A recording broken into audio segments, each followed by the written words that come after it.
Good morning, Nigeria. Good morning, world. This is Morning Spring on Western Spring Television. I am so excited to welcome you to the TGIF edition. Thank God it's Friday. It's quite a cold morning here. It has been a cold night with a harmattan, in this part of the world, this part of the country. Here, it's quite chilly in the beautiful city of Osogbo, right here, the state capital of Osun. And Femi Ojo is my name, I was just joking with the backroom crew that during December, especially the Yuletide, the Christmas season that used to come with the chill and the feel and the cold with the harmattan, it wasn't really there. And many persons were saying, what's going on here? Or maybe the angel in charge of harmattan overheard Nigerians complaining, and he had to say, really? You guys gonna have it. It's January now, and of course it's a bit chilly. We're loving every part of it. I think the only downside to that is the fact that you might have it when you wake up in the morning, you might feel like sleeping more, actually. But then, you can't just afford to do all of those things. But then, especially young people, children, and is this the time you wake them and they still continue to call? They call up from one end of the bed to another, especially if they are two, sleeping on a bed. You see them call into one another. It's quite interesting. And then you're waking them. In fact, for the ones that are maybe 7 or 8 or 10, that possibly you've woken up and they have answered you, you've greeted, and you tell that individual to go to the bathroom and get, freshen up and dress, and you go to the kitchen or the other part of the building to go do other things. 10 minutes later, if you return, you meet that same chap on that same mattress, still sleeping. It's just the season. But then we're loving it all like that. We are not complaining. But on Morning Spring, on Western Spring Television, what we do basically is to speak truth to power. To speak on issues that has to do with the Nigerian people. And of course, we have a constitutionally backed duty or duties of doing so. Section 22 of the Nigerian Constitution empowers we from this end to do this duty with firmness, with diligence, with balance, and of course, but calling out when necessary, and of course balancing it. This is what we are going to do today. Femi Ojo again is my name. We look through the pages of newspapers every time, especially the front pages of these papers, to look at various headlines, and the aim is to have you informed adequately, absolutely, to get you informed about the issues of these magnitude and of course public importance at the national level, at the subnational level, even at the grassroots, in as much as about the public good. This is where such conversation happens, and we are going to do that now. And it's a lot in the country, actually. Politicians are politicky. Issues of governance is one thing. Now, let's just take a quick dash to Lagos State, where there's been back and forth about the demolition of some shanties in the Makoko area of Lagos State.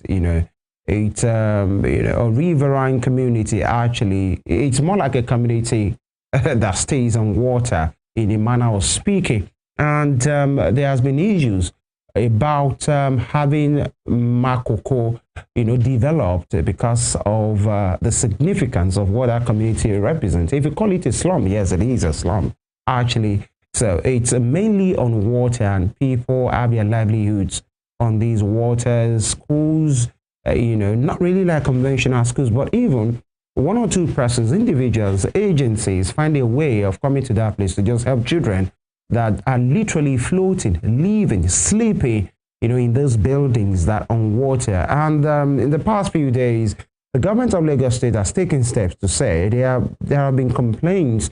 In fact, there have been not really complaints. There have been research that has been done in those communities, and many persons in those, coming in this community of Makoko rather. Maroko is another place in Lagos State, but I'm talking about Makoko now. Many persons are building in that particular place, whatever, if that's true, shanties that they are building, they're already encroaching some part of the third mainland bridge. They're encroaching. And in fact, if you know that area very well, there are high tension cables that pass through those communities. I mean, really high tension electricity, devices that, infrastructure rather, pardon me, that's passed through that place. And they're saying some persons are already building. Now, the issue for Lagos State is the fact that this is a community predominantly on water. And of course, many of them are now building under high tension cables. So there is the electricity passing through over their head, and then they're on water. That could be disastrous, really, in the explanation of Lagos State. And that is part of what they are saying, that they have a duty, to protect the people of Makoko, even from themselves, actually. And they're saying they're even encroaching some part of the third mainland bridge, by virtue of land use, by virtue of the way things are done. They are supposed to live within 150, 200 meters away from these infrastructures, but it seems that is not the case. And the Lagos State government are saying if disaster will strike one day because of all of these things, it is still the state government that will be blamed of not doing what they are supposed to do. So they have moved down in these places and destroy. That is what it sounds like. It's more like destruction to some people, but the Lagos State government will say they are just doing their constitutionally backed duty. Now, the call from people is, especially people that have been affected in those places, or watchers from afar, saying you have a duty to do, but can these duties have a human face? While you are doing it, let it have a human face. Is there a way you can help? Is there a way you can help in some of these issues, possibly relocating them, helping them in one way or the other? But the governor of Lagos State, has spoken on the matter to say all of these things that I said earlier, and he added that maybe there are some NGOs that are profiting, from some of these places that, because of what they say they do, interventions in this area, and he's accused some agencies. And he said the Lagos State government has, evidence, and in due course they will release the evidence that some NGOs are just profiting, so they are from their sponsors because of the kind of work they say they do here. Our take from this end is to say government have a duty, but everything must have a human face. We take this quick break right now. When we return, it will be More Than Myself, and of course we get straight writing into what the front pages of different papers look like. Stay with us.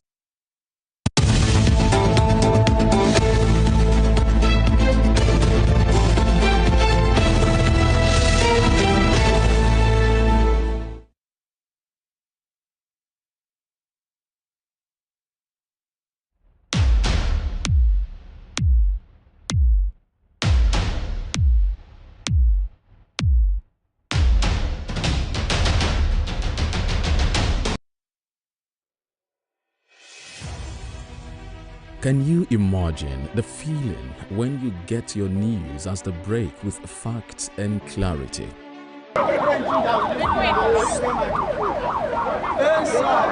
Our news are reported as it is. In Africa, and all those who masterminded the way it happened will have to pay a price. Enjoy Western programs, projecting culture and tradition to the world.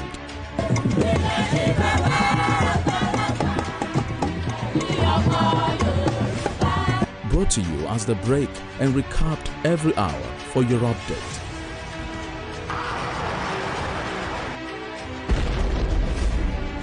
Fellow Nigeria, how to improve your welfare is of paramount importance to me. Produced and brought to you in a unique way never before seen.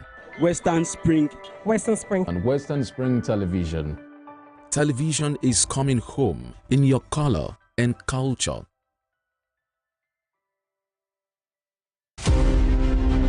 Ahmadu Bello, a Prince Royal, was born 6th of December 1910 at Raba Village, Sokoto, northwestern Nigeria. His father was a district head and heir apparent to the Sultanate throne from the house of Usmanu Danfodio, a religious and social reformer who brought the Habib dynasty under the Fulani Caliphate in the beginning of the 19th century. Ahmadu Bello raised the bar of political consciousness in participation when, in 1944, he engineered the establishment of the Northern People's Congress (NPC) as the first political party in northern Nigeria and the rallying point for politicians in the region before independence. History will not forget Ahmadu Bello for his charisma and political sagacity, which provided easy passage for his kinsmen to assume political and administrative positions in Nigeria's post-independence era.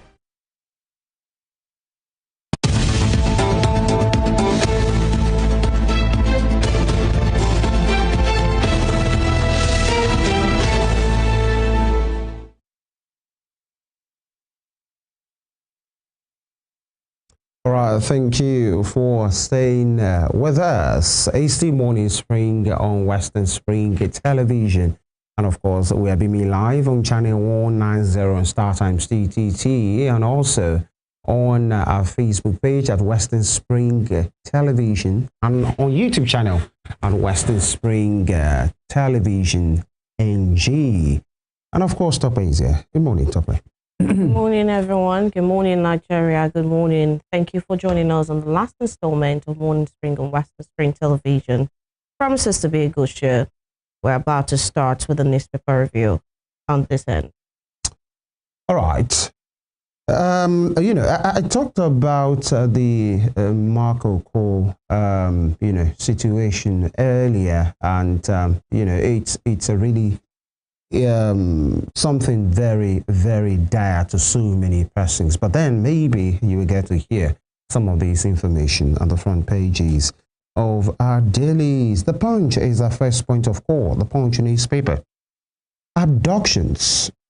Right, maybe before we go into that, there you go. This is what a Marco looks like, actually, and many persons are just smarting away from whatever remains of whatever they are able to pick in these communities. Just like I said, the Lagos State government has made its position on that to say they have nothing. In fact, quoting Governor Sanwo-Olu, he said the state government has nothing to gain by going on these, if not for constitutional duties or protection. You can be on the water, and of course, you are still, encroaching, some places that you're supposed not to encroach. And some of those places, according to them, has high tension power infrastructure pass through the place. And the government had even said it's not the whole of the community, not like they're wiping it out. But then that's the part of the government. Many persons are saying other things about it, that Lagos State government can do a lot more better. There should be human face for whatever endeavor a state will do, possibly if time permits us or in due. So you can see the situation of Makoko. This is where many persons live, actually, and it is just what it is. Yeah, stop. Well, if the government has done this, then I'd say that that's a plus for the government. But then the government could also come in with intervention funds or other means of housing. I mean, the government should provide housing probably at very subsidized rates and almost at a giveaway price, really, if they really want to help the people. Because for people to decide to live in this kinds of environment, it means that they are at the very, very low caterer society or of income.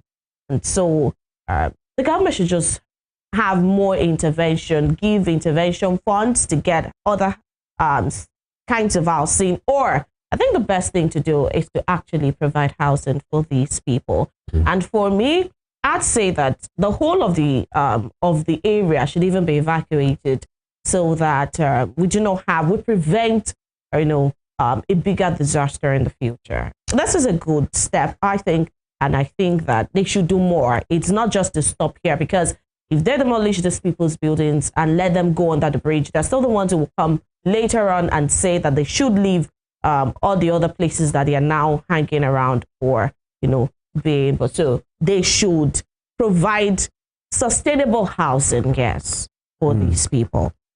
All right, it is what it is, and we'll keep watch and keep tabs on these situations. But then, you know, the affinity that people have with a place that they've occupied for long, actually, that is one thing. But just like I've repeatedly said, the Lagos State government said it's not the whole of Makoko. The aim is not to wipe out the community, but they have a work to do. But then some have said these communities have been there almost in neglect, because I've seen many videos and documentaries of philanthropists who go into these areas to go and help with health, with, you know, makeup, schools, and all of those things. And maybe the part that is making some persons to be more angry is when the governor said he has nothing to gain by going there. The government has nothing to gain. But there are rumors that maybe there might be plans for, you know, people that are into real estate, you know, to take over some of these places. And so when this kind of conversation comes up, it will always not go well with the people, because they will feel that's you driving away some kind of persons because of the Arcadia to give way for the money bags who might want to encroach that place. So the conversation is neither here nor there. But Lagos State government has made its position on the matter. What they do, what they make of this development is what we now, you know, inform what the people will believe about them. Well, especially in the coming days and weeks. We can be sentimental with people's lives and with people's property, but lives especially. If whatever the government's motive for doing this, I'd see that the end game is still going to be protection of lives at the end of the day. Now, let's say that were true. It was for some real estate developers to take over that place. That would be a step in the right direction, because the government, I do not think that the government at this time want to go into developing that place, spending a lot of taxpayers' money to develop a place that is so waterlogged like that. So if real estate developers are willing to spend their money on those, then it will be the prerogative of whoever has the kind of money that they're going to place on that to acquire such housing or whatever. But for the people, let them see it from the angle of being a proactive government, you know, protection of lives, because at the end of the day, the rains have not even come fully. And look at the state of that place. And so when the rains come, I don't think all of these interventions that people have been given, the health, it shows human feelings, but they are not sustainable. We're looking towards a sustainable society, and Makoko is not one of the environments that can really give you the sustainable life, the stability in life that you're looking for. So at the end of the day, it goes for the betterment of the people. Your lives will be protected. The government will be, you know, away from all of this press, spotlighting and all of that. So let's just look at it from the angle of development. Let's not bring sentiment, you know, into this. You can be tied to such places. You can go there to work, but living in such places is not safe for children. Yes, children have been there for a while, but it is not safe. They're not having the best. But one thing that I will reiterate again on this show this morning is that the government should go beyond demolishing those places, should go beyond, you know, sending those people out, should do what they call settlement for these people. You know, the government can still come with such intervention. But then to develop that place, well, the government should take whatever decision they want to. All right. Yeah, just a little clarification that it's not a waterlogged place. It's a place that's practically water. Yes. Yeah. So it's not even being waterlogged. They live practically on water, you know. All right, let's kickstart the newspapers. Point, what the Punch, just like I said earlier, Punch newspaper, abductions, U.S. demands action. Federal government vows to track bandits. Abductions, U.S. demands action. Federal government vows to track bandits. With a rider, Ribadu meets U.S. envoys as Washington pressures Abuja on insecurity. Ribadu meets U.S. envoys as Washington pressures Abuja on insecurity. Murder recounts giving birth in Kaduna kidnappers' hideout. That is the unlikeliest of places for any baby to be burned, and for any mother to do such a sacred duty of nature. All right, below that, the Director General NYSC, that's National Youth Service Corps, Brigadier General Lukoy Olakunle Nafiu, and other officials of the NYSC during a visit to the NYSC FCT orientation camp in preparation for the 2026 Batch A Stream 1 orientation course in Abuja on Thursday. All right, and you can see the the names that they do call them. When you wear the white, they call you the white fowl. They call you the Otondos and all of those things. All right, good luck to them. Beside that, Tinubu approves commercial oil drilling in Ogun. Oil drilling in Ogun. That looks like a prospect. And attack scare, police deploy officers to top Lagos schools. Attack scare, police deploy officers to top Lagos schools. Please, let's make sure every school, not only top schools, every school, every part of our society should be protected. And just a quick one about this presidential approval for commercial oil drilling in Ogun. I hope the Nigerian people's money will not be voted into this exploration, because there are international standards of exploration. Now, when the due diligence of, the research and all of those things has been done, and it has been established that there is a prospect in a particular area, the global best practices is now to call for investors. Actually, that's what you do for partnerships. Actually, is not to carry government money. Either the state government, it can't even be the state government, because I'm not sure the state government, when it comes to mineral resources, is on exclusively. So that's a federal government thing. And so it's not to carry the federal government money for such exploration. What you do is to call for investors. That's what is done globally, and have an agreement. It might be in percentages, and then you have bidding, very serious bidding. Look into what you have done. When you arrive into some that you work with, then you have an MOU.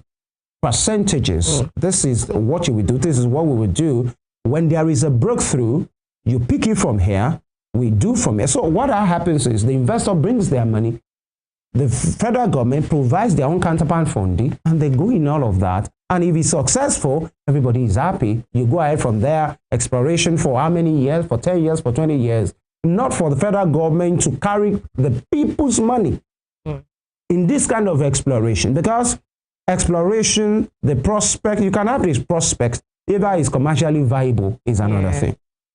Because we've seen it done in the Northeast. I think in Bono, exploration and all of those things, prospects, and let's go ahead with these things. Oh, we have found it till now. Oil is not being explored commercially in Borno State, even if the place is a prospect and monies have been voted and spent. Now, CJ declines to pull Fubara Speaker heads to appeal court.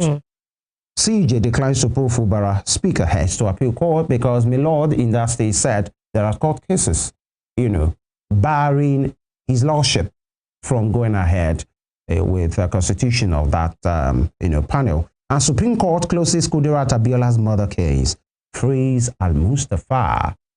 We'll look into that in the course of the program. And lastly, Top Street marking the rules out defection plans after meeting Tinubu. Marking the rules out defection plans after meeting Tinubu. That will be all from the Punch newspaper. All right, so let's get to another of the papers that we have with us this morning. Looking through the face of the Nigerian Tribune newspaper this morning, and it says here, Kaduna abduction. U.S. wants Nigeria to strengthen protection of Christians. And the writers, 1,000 Kaduna Christian leaders declare 2-day fasting over safe return of abducted worshippers. 1,000 Middle Belt leaders. Forum wants suspension, thorough investigation of police officials who denied abduction. Well, I'd say that that's a step in the right direction. It's a good call. Those people should be suspended, and not just suspended, they should be probed.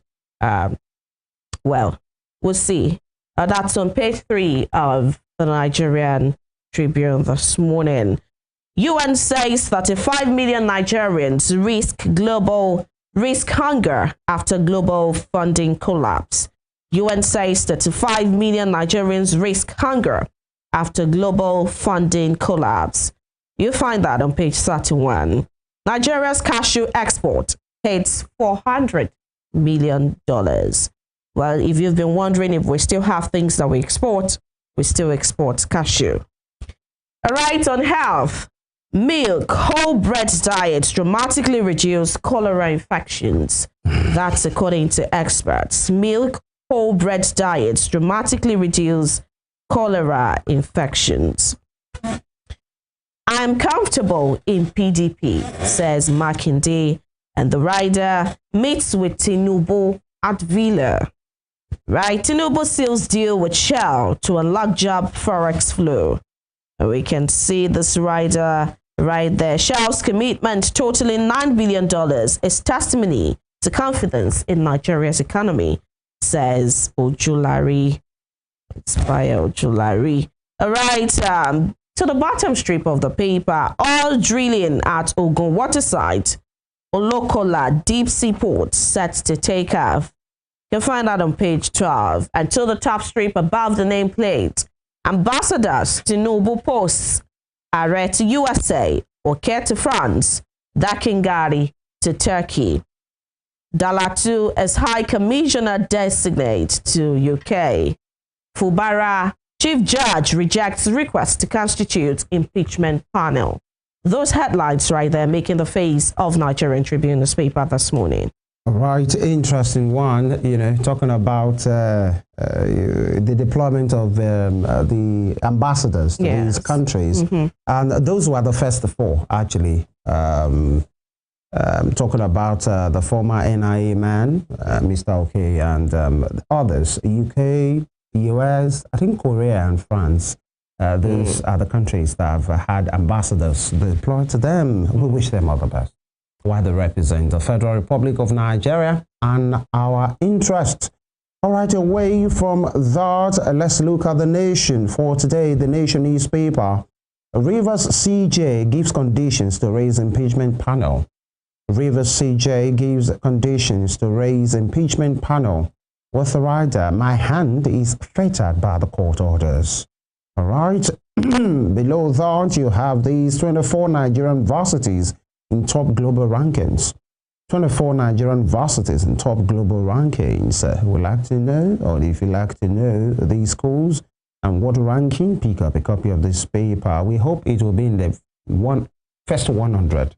All right, I think that's quite of a dream, actually, but maybe the first 1,000. But then we can do a lot more better. Nigeria's economic reforms working, says IMF. Here we go with the IMF again. Today is working, tomorrow is not. When he's working, trust the presidency to lash on this and saying they have a global endorsement and approval. But when the same IMF says one thing or another needs to be tinkered with for it to work, maybe it's not working, then of course the missiles come out of the arsenal. All right, you have a picture of some individuals dressed in gown. The Minister of Education, Maruf Alausa, Group Chief Executive Officer of OANDO, and other individuals there at the 56th convocation of UNILAG, that's University of Lagos, that, UNILAG, that's where they call them. They are cockeyes, the way they call them. Now, top strip, Fayose raises dust over Makinde's villa visit. Fayose raises dust over Makinde's villa visit. There are many persons that will ask Mr. Fayose, what exactly, do you have a role right now with the federal government, or is just, somebody expressing his opinion about national issues? A former governor, for that matter, by the way. Sanwo-Olu sponsors get kudos from AU Afrima, and please declare bomb scare in Lagos schools falls. Please declare bomb scare in Lagos schools falls. And local federal, nobody wants to be in that kind of space, actually, especially if you have children in some of those schools. The trauma will be unquantifiable. But then we must not lose guard, with the say. Local federal contractors get 152 billion naira payment. Local federal contractors get 152 billion naira payment. I hope it's the real cash, actually. I know what they call audio money. just to make sure they back down. You know, they have been on protest for months now. And Nigeria, U.S. security talks yielding results. All right, Nigeria, U.S. security talks yielding results, says federal government. And here, new agri focus will curb inflation, says Shatima. And Tinubu post ambassadors to U.S. France, High Commissioner to UK. That'll be all from the front page of The Nation for today. All right, let's check out the front page of the Daily Trust newspaper for this morning. And it says here, right there, still looking through the papers for this morning, it says right here on the Daily Trust newspaper, leaders' verdict on Fourth Republic. Leaders' verdict on Fourth Republic. And we can see pictures of these people: Bukola Saraki, Obarashidi, Adewolu Ladoja, Nasser Arufai, and the Nerima, Elendu Keje, and of course Sunday Diary right there on the front page of Daily Trust. Okay, Tinubu posts ambassadors to U.S., France to others. Supreme Court dismisses Al-Mustafa's trial in Kudirat Abiola's murder. Impeachment, Rivers CJ declines to constitute panel. To the bottom strip of the paper, 7 persons killed in fresh plateau attack. Right. And those headlines making the face of Daily Trust newspaper this morning. You can see the picture there. Dr. Adora Melji Owen, GMD and CEO. All right. Those are the headlines right there on Daily Trust newspaper this morning. All right, we'll take a quick break right now. When we come back, my Lord at the Supreme Court have spoken, about the trial of, some pressings as far as it has to do with democracy, especially before this republic. You want to have a hang of that? Stay with us.